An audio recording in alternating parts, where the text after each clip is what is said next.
بسم اللہ الرحمن الرحیم۔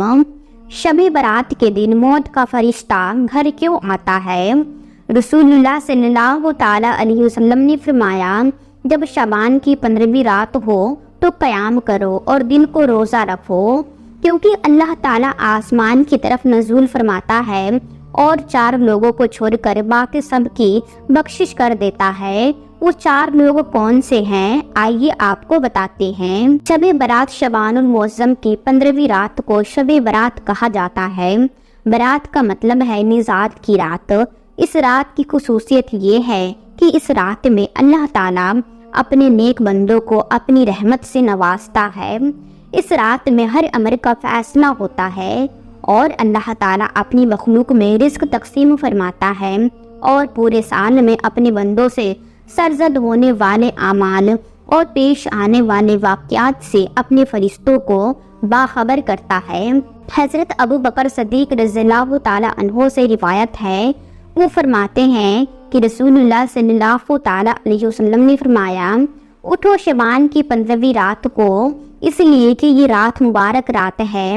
اس رات کو اللہ تعالیٰ اپنے بندوں سے فرماتا ہے کوئی ایسا جو مجھ سے بخشش طلب کرے اور میں اسے بخش دوں، اور تندرستی مانگے اور میں اسے تندرستی دوں، ہے کوئی محتاج کے اشودہ حالی چاہتا ہو تو اس کو اشودہ کر دوں۔ چنانچہ صبح تک اللہ تعالیٰ یہی ارشاد فرماتا ہے حتیٰ کہ فجر ہو جاتی ہے۔ حضرت علی المرتضی رضی اللہ تعالیٰ عنہ سے روایت ہے کہ رسول اللہ صلی اللہ تعالیٰ علیہ وسلم نے فرمایا، جب شعبان کی 15ویں رات ہو تو قیام کرو اور دن کو روزہ رکھو، کیونکہ نصف شعبان کی رات سورج غروب ہوتے ہی اللہ تعالیٰ آسمان کی طرف نزول فرماتا ہے اور 4 لوگوں کو چھوڑ کر باقی سب کی بخشش کر دیتی ہے۔ ان 4 لوگوں میں سب سے پہلے نمبر پر وہ ہے جو مشرک ہو، یعنی اللہ پاک کی ذات مبارک میں غیر اللہ کو شریک کرتا ہو۔ دوسرا وہ جو اپنے دلوں میں دوسروں کے لیے کینہ رکھتا ہو۔ تیسرے وہ جو رشتہ داروں سے قطع تعلق کرتے ہو۔ چوتھے نمبر پر بدکار عورت اور مسلسل شراب پینے والا۔ ایسا ہرگز نہیں کہ ان لوگوں کی کبھی بخشش نہیں ہو سکتی، بلکہ سبب یہ ہے کہ یہ اپنے گناہوں سے سچے دل سے توبہ کر لیں، کیونکہ توبہ کرنے کی توفیق بھی اللہ تعالیٰ کی طرف سے ہے۔ بس جب تمہارے دلوں میں یہ خیال غالب آ جائے کہ میں نے زندگی میں بے شمار گناہ کر لیے تو توبہ کر لو، پاک ہے وہ ذات جو تمہیں توبہ کرنے کی توفیق دے گی، تو اس بری عادت سے تمہارا چھٹکارا بھی ممکن بنا دے گی۔ بس تم نے اپنے رب کی طرف رجوع کرنے میں دیر نہ کرو۔ حضرت عائشہ صدیقہ رضی اللہ تعالی عنہا فرماتی ہے کہ حضور سرور کائنات صلی اللہ تعالی علیہ وسلم مجھ سے ارشاد فرمایا، اے عائشہ، کیا تم نہیں جانتی کہ آج کی یہ شب نصف شعبان کی شب ہے؟